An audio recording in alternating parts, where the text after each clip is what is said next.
નમસ્તે વિદ્યાર્થી મિત્રો, હું છું હાર્દિક પ્રજાપતિ. હું આપનું સ્વાગત કરું છું Shri Shivsha college of commerce, management and computer education તરફથી. આજે આપણે વાત કરવાના છીએ બીપીએ સેમ 3ની અંદર. આપણો સબ્જેક્ટ છે PT and CS, personality development and communication skill. તો આજે આપણે આ વિડીયોની અંદર આપણે નેક્સ્ટ ટોપિક જે પ્રીવિયસ વિડીયોની અંદર જોયો તો ટોપિક એના પછી તો કે નેક્સ્ટ વિડીયોની આ અંદર આપણે વાત કરવાના છીએ. ચાલો, આજનો ટોપિક છે આપણો ઇમોશનલ ક્વોશન્ટ. તો કે યસ, આ ઇમોશનલ ક્વોશન્ટ શું છે, ઇક્યુ જેને આપણે કહીએ છીએ, તો એની આપણે ચર્ચા કરીશું. જેનો મિનિંગ થાય છે ભાવનાત્મક ભાગ. મતલબ શું, તમે કેટલા ભાવનાત્મક છો. એઝ એ જોબ ઉપર તમે જોબ કરો છો ત્યારે તમારી એઝ એ મેનેજર હોય, એઝ એ એમ્પ્લોય, તમે કેટલા ઇક્યુ તમારું લેવલ હોવું જોઈએ, ઇમોશનલ ક્વોશન્ટ છે એ તમારું કેટલું હોવું જોઈએ, એની ચર્ચા ક્યાંક કરીએ છે. ચલો, તો emotional intelligence, emotional quotient EQ or emotional intelligence is the ability to identify, assess and control the emotional of a oneself. કોઈ એક વ્યક્તિનો તમારે એ કેટલો વ્યક્તિ ઇમોશનલ છે અથવા એના ઇમોશનલ ઉપર કેટલા કંટ્રોલ રાખી શકે છે એ ફાઇન્ડ કરવું હોય તો એની માટેનું એક રેટિંગ છે ઇમોશનલ ક્વોશન્ટ અથવા ઇમોશનલ ઇન્ટેલિજન્સ. સમજાય, જેને EI અથવા EQ કહીએ છીએ. ચલો, ઓફ અધર્સ એટલે કે એક વ્યક્તિનું બીજા વ્યક્તિઓ સાથે કેટલું ઇમોશનલ છે એ આપણે EQ દ્વારા ફાઇન્ડ કરી શકીએ છીએ. એન્ડ ઓફ ધ સેન્ડોઝ આઈડેન્ટિફાય, શું કે છે, તો એ બધા જ છે એ સેલ્ફની સાથે પણ આઈડેન્ટિફાય કરી શકાય છે. તો કે yes, evaluate and control put perceptive, શું કે છે, ઇવેલ્યુએટ એટલે તમે એને આઈડેન્ટિફાઈ કરી શકો છો, ઇવેલ્યુએટ કરી શકો છો અને કંટ્રોલ કરી શકો છો પરસીસિવ. એન્ડ એસેસ અધર્સ, અને તેમાંથી તમે બીજાને છે એ તમે એની ગણતરી કરી શકો છો. ઓફ અધર્સ ઇમોશન, મતલબ જે બીજા વ્યક્તિઓ છે એના ઇમોશન છે એને તમે કાઉન્ટ કરી શકો છો. Use emotions to facilitate thinking, understand emotional meanings. શું કે છે, તો આપણે એમ કહે છે કે ફેસિલિટેટ થિંકિંગ, તમે જે વિચારો છો એ તમારે ઇમોશનલ દેખાય છે. Understand emotional meaning, thinking emotional, team work. તો કે યસ, આ ઇમોશનલ કયા હોઈ શકે, તો ઇમોશનલની અંદર team work, initiative, leadership, successful, relationship, service orientation, collaborate, connect team players, rational, પછી leaders, individuals, who best, work alone. તો આ બધી જ જે ક્વોલિટી છે એ કોની હોય છે, તો કે એક સારા એવા ઇમોશનલ ક્વોશન્ટ અથવા ઇમોશનલ ઇન્ટેલિજન્ટ પર્સનની. Individual who best work done, individual with the social challenges, and Wayne Pine's doctoral thesis, a study of developing the 1985 emotional intelligence, popular use come to the Daniel Goleman's book, Emotional Intelligence, Why It Can Matter More Than 95 IQ. તો કે હવે આપણે વાત કરીએ, આપણે જે Daniel કોલેમેન્સ છે એને જે પોતાનું જે આઈડેન્ટિફાઈ કરે છે, નવી ડેફિનેશન આપી 1995 પછી આઈક્યુની, તો એની આપણે વાત કરીએ છીએ. તો કે યસ, અને વાઇન પેયર્સ છે એને પણ આપણે ડેફિનેશન આપી હતી ઇમોશનલ ક્વોશન્ટ, જેને આપણે કહીએ છીએ તેની. સમજાય? ચલો, નેક્સ્ટ વાત કરીએ આપણે આઈક્યુ, તો ઇન્ટેલિજન્ટ ક્વોશન્ટ. તો અને intelligent quotient is a score derived from us. શું કે છે, યુએસ નહીં, સોરી એસએસ નહીં, અસ. એટલે કે આપણે છે એને ઇમોશનલ સ્કોર, જે ઇમોશનલ રેટિંગ છે એની અંદર આપણે સ્કોર આપી શકીએ છીએ, જેને આપણે આઈક્યુ કહીએ છીએ. સમજાય કે આઈક્યુ લેવલ આટલો છે એ આપણે મેઝર કરીએ છીએ એ. ચલો, one of the several standardised of the test design to assess the intelligent ability to learn. અને આ જે સ્ટાન્ડર્ડ છે શેની માટે બન્યો છે, તો આ સ્ટાન્ડર્ડ છે તે તો કે ઇન્ટેલિજન્સ માટે, એબિલિટી ટુ લર્ન એટલે કે જે શીખવાની આવડત છે એની માટે, અન્ડરસ્ટેન્ડ તો કે સમજણ માટે, and apply to information to skill એટલે સ્કિલ છે એની માટે, પોતાની ઇન્ફોર્મેશન કેટલી એપ્લાય કરી શકે છે એની માટે, અને logical reasoning, word comprehension, maths skill, abstract and spectacle thinking, spatial thinking, filter irrelevant information. અને આ બધાની માટે છે આપણે યુઝ કરીએ છીએ IQ. At successes with the challenging task, અને જે ટાસ્ક માટે કઈ રીતના સક્સેસ થાય છે એની પણ વાત કરે છે. ચલો ability to analyse and the connect the dots, મતલબ જે ડોટ્સ કનેક્ટ કરે છે આપણે એવી આવે છે ગેમ, તો આ છે એ એબિલિટી કેટલી છે એનામાં એ પણ મેઝર કરે છે IQ level. And with mental challenges and special needs, અને એની સાથે પોતાની મેન્ટલ ચેલેન્જીસ અને સ્પેશિયલ નીડ છે એની સાથે, તો કે યસ ઇન્ડિવિડ્યુઅલ 8085, તો એના અંતર્ગત જ કંઈક આ વાત થઈ હતી. ચલો English statistician Francis Galton's paper, એને એક પેપર રિલીઝ કર્યું હતું એની અંતર્ગત inquiries into the human facility and its development, તો એની અંતર્ગત first application came in French psychologist Alfred Binet's 1905 ની અંદર, તો કે શું કે છે test to assess the school children in France, ફ્રાન્સની અંદર 1905 ની અંદર એક સાયકોલોજિસ્ટ છે ફ્રેન્ચનો અલ્ફ્રેડ બેનેટ્સ, તો એને છે એ આ આઈક્યુ લેવલ મેઝર કર્યું હતું 1905 ની અંદર ફ્રાન્સની અંદર. ચલો આઈક્યુ અને ઈક્યુ ની વાત કર્યા પછી હવે આપણે સમજીએ કે એડવાન્ટેજીસ ઓફ ઇમોશનલ ક્વોશન્ટ ઓર ઈઆઈક્યુ એટલે શું, ઇમોશનલ ઇન્ટેલિજન્સ ક્વોશન્ટ, જેને આઈક્યુ તરીકે પણ આપણે ઓળખીએ છીએ. ચલો વાત કરીએ એની. While the definition of emotional intelligence vary in a scope or and depth, આપણે જે એની ડેફિનેશનની વાત કરીએ તો ખૂબ જ ડેપ્થની અંદર છે. Many believes that it is on a list as a important and traditional IQ, તો કે યસ શું કે છે આ ટ્રેડિશનલ IQ છે એ માત્ર ખાલી એક નામ માટેનો છે. Which is why many companies now use EI as testing to hire a new staff. જે મલ્ટીનેશનલ કંપની અને નેશનલ કંપની છે એની અંતર્ગત કંપનીઓ એવી થઈ ગઈ છે જે નવો સ્ટાફ હાયર કરતી હોય ત્યારે શું કરે છે, ઇક્યુ ટેસ્ટ કરાવે છે અને ઈઆઈ ટેસ્ટ કરાવે છે, મતલબ ઇન્ટેલિજન્સ ક્વેશ્ચન છે એ કરાવે છે અને આ ટેસ્ટથી એને આઈક્યુ લેવલ કેટલો છે એ મેઝર થાય છે અને પછી જ પોતાના સ્ટાફમાં એન્ટ્રી આપે છે. Here we are some ways in which is a high IQ quotient is a beneficial, તો કે જે છે તમે હાઈ આઈક્યુ છે એ કઈ રીતના ખબર પડે એની આપણે વાત કરીએ.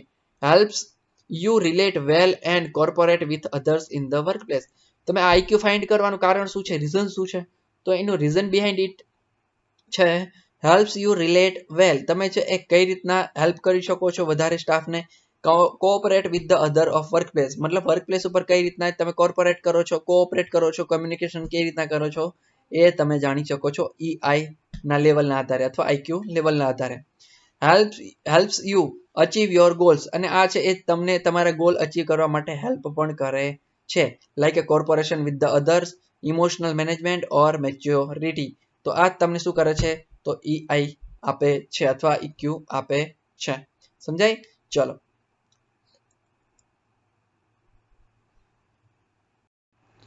નેક્સ્ટ વાત કરીએ આપણે મેન્ટેન સેટિસ્ફેક્શન પર્સનલ રિલેશનશિપ, અને એનાથી શું થાય છે તો તમારી પર્સનલ રિલેશનશિપ છે એ સેટિસ્ફાય થાય છે.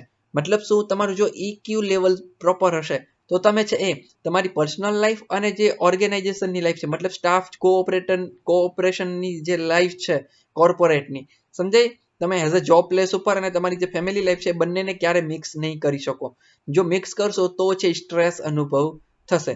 સમજાય? એટલા માટે છે એ જ તમે જો મેન્ટેન સેટિસ્ફાય પર્સનલ રિલેશનશિપ, તો તમે બધી જ રિલેશનશિપને સારી રીતના મેન્ટેન કરી શકશો જો તમારો આઈક્યુ લેવલ સારો હશે તો, જેને આપણે ઈઆઈક્યુ તરીકે ઓળખીએ છીએ.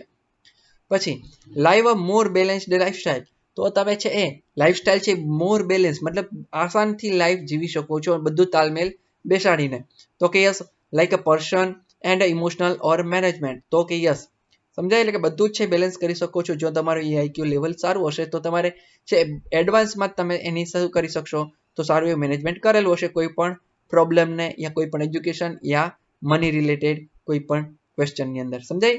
ચાલો respond to others with the empathy and the compassion, તમે છે એ બધાની સાથે લાગણીશીલ રહીને વર્તો છો, તો કે yes. Allows you to be a more playful and the creative, તમે જો ઈઆઈક્યુ લેવલ વધારે હશે તો તમે વધારે ક્રિએટિવ હશો અને તો જ તમે સૌથી વધારે શું કરી શકશો તો જિંદગી જીવતા હશો, એટલે કે એન્જોય કરીને તમે વર્ક કરતા હશો. In touch with your emotion, મતલબ જે તમારા ઇમોશનની સાથે તમે આ વર્ક કરતા હશો ત્યારે. રિસોલ્વ કોન્ફ્લિક્ટ મોર ઇઝીલી, જ્યારે પણ કોઈ પણ છે કોન્ફ્લિક્ટ થાય તો આ કોન્ફ્લિક્ટ છે એ રિસોલ્વ કરવા હોય, મતલબ સોલ્યુશન લાવવું હોય કોન્ફ્લિક્ટ, તમે આસાનીથી લાવી શકશો જો તમે આખી વાત સમજતા હશો તો, એટલે કે ઈઆઈક્યુ લેવલ વધારે હશે, સારો એવો હશે તો. ક્લિયર? ચાલો નેક્સ્ટ વાત કરીએ આપણે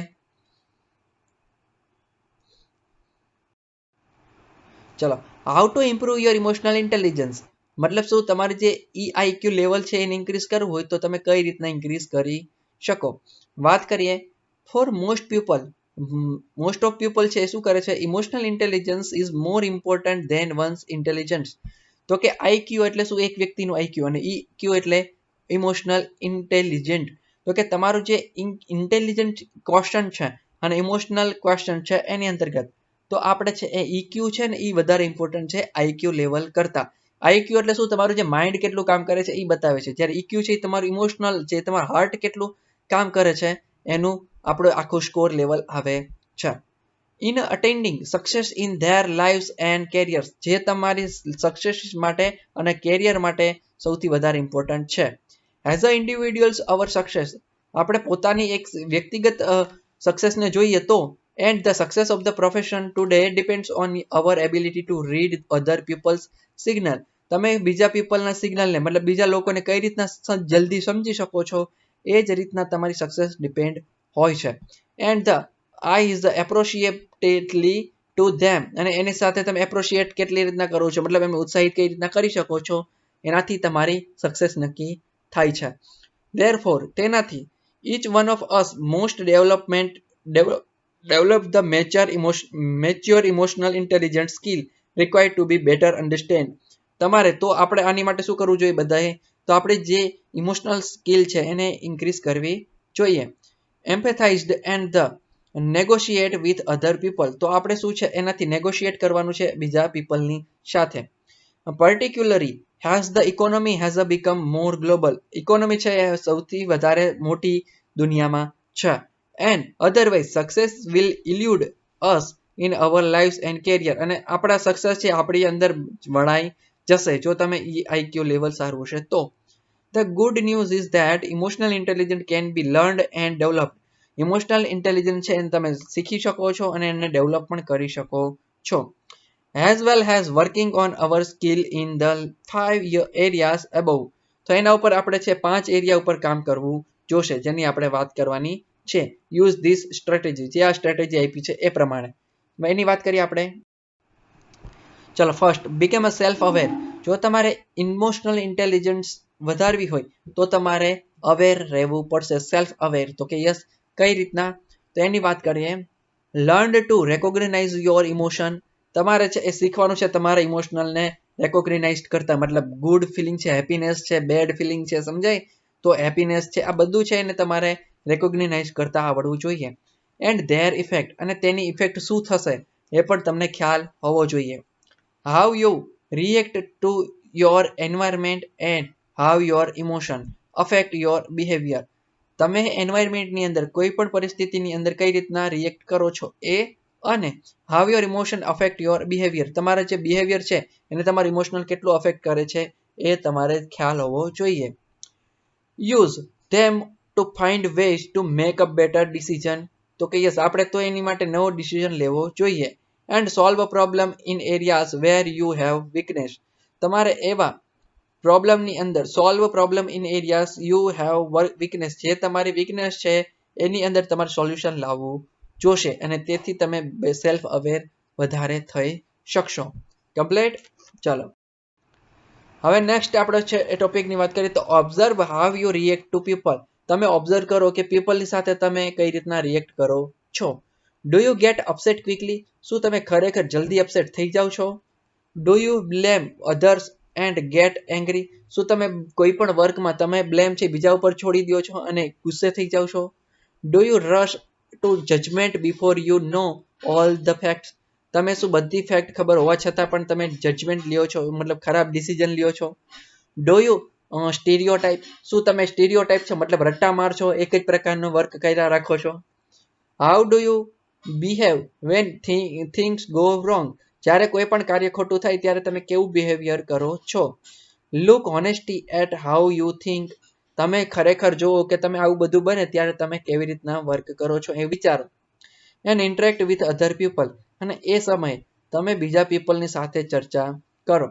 try to put your self in their place, તમે છે એ જગ્યાએ ઉભા રહ્યો, જે જગ્યાએ મતલબ જે વ્યક્તિથી આ ઘટના ઘટી છે અથવા જે પણ પ્રોબ્લેમ થયા છે એ વ્યક્તિના સ્થાને તમે ઉભા રહ્યો, એટલે કે એના માઇન્ડસેટ એ એંગલથી વિચારો કે એણે આ કામ શું કામ કર્યું હશે. એન્ડ બી મોર ઓપન, અને ત્યાંથી ખુલ્લી રીતના વાત કરો. And accepting of their perspective and needs, અને ત્યારે તમે એને શું કરો તો કે એક્સેપ્ટ કરો. કયું તો કે પર્સપેક્ટિવ મતલબ કયા એંગલથી એને કામ કર્યું છે, અને નીડ્સ અને એની કઈ જરૂરિયાત હતી એટલા માટે એને આ કાર્ય કર્યું છે. તો કે yes, being able to stay કેમ, તમે છે એ શાંત રહેતા શીખો. And keep your emotion in control in difficult situation, તમે ડિફિકલ્ટ સિચ્યુએશનની અંદર પણ તમારે ઇમોશનલ કંટ્રોલ રાખો. Is a important and home and in the work place, ઘરમાં અને જ્યારે વર્ક પ્લેસ ઉપર હોય છો ત્યારે પણ આ કાર્ય કરવાનું છે કે એકદમ શાંત રહેવાનું છે. ચલો નેક્સ્ટ વાત કરીએ આપણે. Look at your work environment, તમે વર્ક એન્વાયરમેન્ટને જુઓ આજુબાજુના. Do you seek attention for your accomplishment, શું તમે છે એ ખરેખર તમારું કાર્ય પૂરું કરવા માટે એક માંદગી અનુભવો છો, મતલબ આળસ અનુભવો છો. હ્યુમિનિટી અ વન્ડરફુલ ક્વોલિટી, તો હ્યુમિનિટી છે એ જ વન્ડરફુલ ક્વોલિટી છે. And it doesn't mean that you are a shy, એનો મતલબ એવો નથી કે તમે શરમાળ છો. And Jack can be self confident, અને જે XYZ, જેક એટલે XYZ, જે એ તમારા કરતા સેલ્ફ કોન્ફિડન્સ છે વધારે, એનો મતલબ એવો નથી. વેન યુ પ્રેક્ટિસ હ્યુમિનિટી, જ્યારે તમે હ્યુમિનિટી ઉપર પ્રેક્ટિસ કરો છો ત્યારે you say that you know what you did, તમારે શું જરૂર છે એ તમે જાણી શકો છો. And you can be quite confident about it, તો તમે એના ઉપર પૂરે આત્મવિશ્વાસ મૂકી શકશો. ગીવ અધર્સ અ ચાન્સ ટુ શાઇન, તો તમે બીજા વ્યક્તિઓને આગળ આવવા માટે મતલબ ડેવલપમેન્ટ થવા માટે એને આગળ ચાન્સ આપશો. Put the focus on them, તમે તમારું ફોકસ એની પર મૂકો. And don't worry too much about the getting prize for yourself, તમારે એની ઉપર બહુ ચિંતા કરવાની જરૂર છે નહીં, અને તમારી જાતને છોડી દો. તો કે યસ, સમજાય. તો કે આ છે એ આપણું ઇમોશનલ ઇન્ટેલિજન્ટ ક્વેશ્ચન. નેક્સ્ટ વાત કરીએ મેનેજ યોર ઇમોશન, તો તમારે ઇમોશનને મેનેજ કરવાના છે. તો કઈ રીતના કરશો એની ચર્ચા કરીએ. તો પ્રેક્ટિસ કંટ્રોલિંગ ઇમ્પલ્સિવ ફિલિંગ, તો તમારી ઇમ્પલ્સિવ ફિલિંગ હોય ને, મતલબ શું ચડ ઉતાવ વાળી જે ફિલિંગ છે એને કંટ્રોલ કરવી પડે. એન્ડ બિહેવિયર્સ, તો તમારે બિહેવિયર છે એને પણ કંટ્રોલ કરવાના છે. Deal with your emotion in a healthy ways, તમારે હેલ્થી વેઝથી એને શું કરવાના છે, ડીલ કરવાના છે. ટેક અ ઇનિશિયેટિવ, અને તમારે ઇનિશિયેટિવ હાથમાં લેવાનું છે. Be reliable and the responsible, learn adapt a changing circumstances, તો અલગ અલગ સર્કમસ્ટેન્સીસ માટે કઈ રીતના વર્ક કરો છો એ પણ જાણવાનું છે. ડુ અ સેલ્ફ ઇવોલ્યુશન, તો તમારે પોતાનું ઇવોલ્યુશન કરવાનું છે. ટ્રાય આઉટ અવર ઇમોશનલ ઇન્ટેલિજન્સ ક્વિઝ, તો કે તમારે આપણે છે એ ઇમોશનલ ઇન્ટેલિજન્ટ ક્વિઝ આવે છે એને ટ્રાય કરવાની છે. વોટ આર યોર વીકનેસ, તમારી વીકનેસ કઈ છે એને ફાઇન્ડ કરવાની છે. Are you willing to accept the you are not perfect, તમે શું એવી તમારામાં એવી શક્તિ છે કે તમે છે એ જે ઇમ્પરફેક્ટ છો. You could work on same areas to make yourself a better person, તો કે યસ, તમે શું આ જ એરિયાની અંદર બીજા કોઈ બેટર પર્સનને મળી શકો છો, એવા બની શકો છો. Have the courage to look at yourself honesty, શું તમે એક પોતાની હોનેસ્ટી માટે કોઈ બલિદાન આપી શકો છો. It can change your life, જો આ બધી ઘટના ઘટશે તો તમારી લાઈફ ચેન્જ થઈ જશે. Examine how your react to stressful situation, તમે સ્ટ્રેસફુલ સિચ્યુએશનની અંદર કઈ રીતના રિએક્ટ કરો છો. Do you become upset every time there is a delay or something doesn't happen the way you want, જ્યારે તમે કોઈ કાર્ય કરો છો જે તમારા પ્રમાણે ન થાય અથવા લેટ થાય તો શું તમે અપસેટ થઈ જાઓ છો. Do you blame others or became angry on ધેમ, શું કહે છે, શું તમે એના ઉપર કોઈ કાર્ય ન થાય તો એની ઉપર કોઈ વ્યક્તિ ઉપર તમે બ્લેમ કરો છો અને એની ઉપર એંગ્રી થાવ છો. Even when it's not a their fault, જ્યારે એનો ફોલ્ટ ન હોય ત્યારે પણ તો તમે એના ઉપર એંગ્રી થાવ છો. શું આવું બને છે. The ability to stay calm and in the control in difficult situation is highly valued in the business world, તો આ જે ડિફિકલ્ટ સિચ્યુએશનની અંદર કેમ રહેવું મતલબ શાંત રહેવું એ જ વધુ ઇમ્પોર્ટન્ટ છે. એન્ડ આઉટસાઇડ ઇટ, અને બહારની દુનિયામાં પણ. Keep your emotion under control when things, તમારે છે તમારા ઇમોશનને કંટ્રોલમાં રાખવાના છે જ્યારે થિંગ્સ છે ઇમ્પ્રોપર થતા હોય ત્યારે. કમ્પ્લીટ. ચાલો હવે આપણે અહીંયા વાત કરી હતી તો કે ઇમોશનલ ઇન્ટેલિજન્ટ ક્વેશ્ચનની, તો આ છે એ આપણા એરિયાની અંદર આવા ડિફરન્ટ એરિયા છે એની અંદર આપણે સેલ્ફ અવેર રહેવાનું છે, અને એના અંતર્ગત છે આપણે પોતા EIQ છે એ લેવલને કંટ્રોલ કરવાનું છે, આપણે ઇમોશનલને કંટ્રોલ કરવાના છે, અને આપણો EIQ છે ઇન્ક્રીઝ કરવાનો છે, IQ ઇન્ક્રીઝ નથી કરવાનો. સમજાય. એટલે કે તમારે ઇમોશનલ ભાવાત્મક જે અને જે તમારી માઇન્ડસેટની જે સ્કિલ છે એને ઇન્ક્રીઝ કરાવડાવવાની છે. ક્લિયર. આપણો લેક્ચર અહીંયા પૂરો થાય છે. ફરીવાર મળીશું નવા વિડીયોની સાથે નવા લેક્ચરની અંદર. Thank you very much.